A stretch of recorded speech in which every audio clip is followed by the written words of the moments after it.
Дали стручњаците ќе оставаат предностите на поедини сорти да ги натераат земјоделците да изградат единствена политика во оризопроизводството или пак со некакви конкретни мерки ќе се изфорсираат поприносните и подоходовните семења ориз, останува да покаже времето.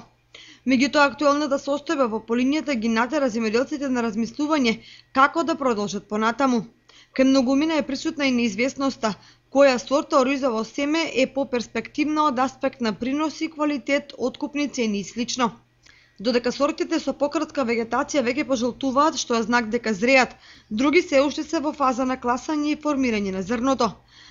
Гледано од аспект на жетвата, таквата ситуација може да биде проблематична, особено ако се знае дека жетвената кампања во кочански услови се одвива праволиниски, што значи дека нема пристап, ниту услови да се жнее во нива која е среде поле.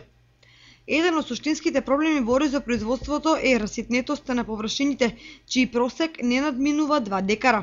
Тоа значи дека во блок од 10 хектари може да се застапени 3 до 4 сорти на ориз, кои бараат посебни услови за одгледување, почнувајќи од рокови за сеидба, интензитет на наводнување, третирање со пестициди против плевели, употреба на ѓубриви, па се до жетва.